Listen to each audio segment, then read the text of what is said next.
I've saved my progress as toFilterGroup.psd found inside the 17 Shads highlights folder.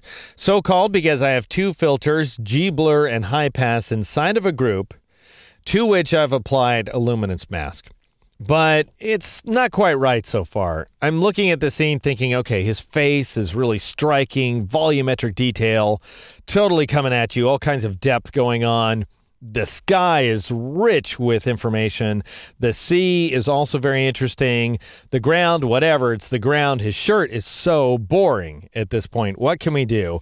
I have brightened it up, but it still doesn't have sort of the sense of dimension as the rest of the scene. And also, I mean, I have to say, part of the problem is he's wearing a polo shirt. That was a bad idea, given what we decided to do to this image. It's kind of a dull shirt, but that's what we got to work with. So how do we richen it up a little bit? Well, let's say we want to fool around with the idea of putting the shadows highlights layer inside the folder so that it's affected by the luminance mask as well, so that we're seeing all the way down to the final background layer. How might we go about doing that? Well, if you drag shadows highlights, you can drag it into the group like so, and if you drop it right there above high pass, it will appear at the top of the stack, which is going to ruin everything, and then you'd have to drag it back down the stack, which makes for a difficult operation if you want to be able to do a before and after comparison, because then you can't just press Control-Z or Command-Z on a Mac to go back and forth, because you'll have two operations to work your way through. And so I'm going to press Control-Z right now to undo that modification, because it's the wrong modification.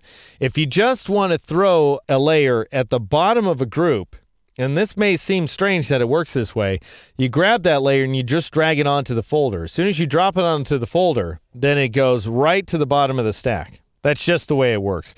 And my guess is it works that way because that's the most difficult place to put it manually.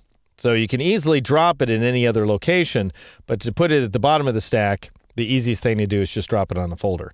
Anyway, now we can see the difference that putting shadows highlights inside of this filter set folder means to the image. I'll go ahead and press Control-Z. So this is before, Command-Z on a Mac. Control-Z or Command-Z again, this is after. So we're bringing out even more information inside the shirt. Shirt's also getting that much more boring, in my opinion. So how do we sort of bring it back into the scene a little bit? Well, the idea is to back off of my layer mask. So I'm going to go ahead and click on the layer mask. So I could increase the contrast of the layer mask, by the way, by clicking on this layer mask thumbnail, pressing Control-L or Command-L on a Mac to bring up the levels command, and then I could increase that contrast like so, so that I'm saying anything in the mask that has a brightness value, a luminance level of 120 or darker is going to become black. And that means we're going to have absolute concealment at that point. We're concealing the filters, so we'd be revealing the image down below, and we're going to attract more attention to the shirt than ever before. And then, of course, we could reveal more details as well by dragging this white point over to the left, but you can see we're getting exactly the opposite effect of what I want. So my point is, the levels command allows you to exaggerate the mask. What if you want to back off of the mask, however? Well, you could use these output levels values if you wanted to, but there's a better way to work. I'm going to cancel out of this dialog box, and I'm going to bring up a panel that we haven't seen so far. Go to the window menu and choose masks. If you loaded D keys, it has a keyboard shortcut of Alt F10 or Option F10 on the Mac. It's kind of an ancillary panel, I should say. It's not your primary masking panel, as we'll see. The area where you get most of your masking work done is either inside the layers panel or inside the channels panel. And that's why we've been working back and forth between channels and layers when creating our layer masks. However, the mask panel allows you to tweak your masks. And one of the ways you can tweak them is to feather them, which will blur them on the fly, by the way. So this is a parametric modification, meaning you can come back and modify it anytime you like, just like an adjustment layer. What I want, though, is density. The density value, if you back it off from 100%, allows you to back off the mask. We're not backing off the effects of the filters here. That would be what would happen if we change the opacity value. That would lower the opacity of these filters, make them translucent, and reveal the background layer. We're doing exactly the opposite. We're backing off the mask so that we're adding punch to the contents of this filter set folder. So we're seeing more of the filtered layers inside.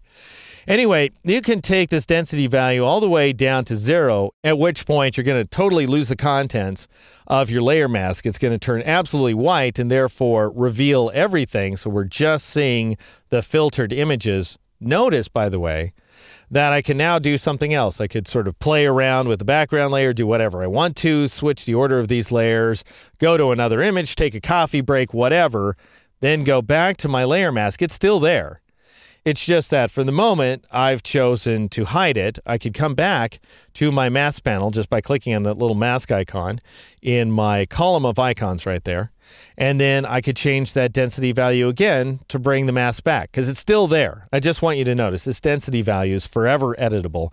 I'm going to change the density value to 70% so that we're just slightly 30% backing off of that mask and revealing the layers inside of the folder.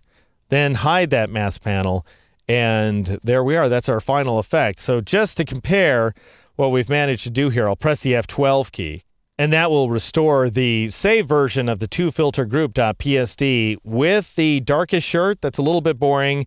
Press Control-Z or Command-Z on the Mac to show what we've done so far.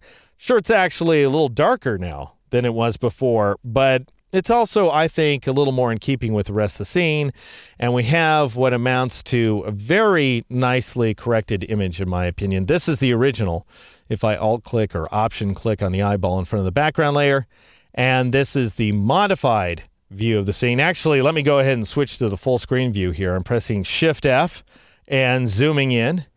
And now I will once again show you, here is, of course, the original version of the image. Here is the modified view of that image, thanks to a combination of shadows, highlights, Gaussian blur, high pass, collected together inside of a folder to which we applied a luminance mask that we then backed off its density inside of the mask panel. In the next exercise, we're going to switch to a different project in which I will show you new applications for shadows, highlights, and high pass. Stay tuned.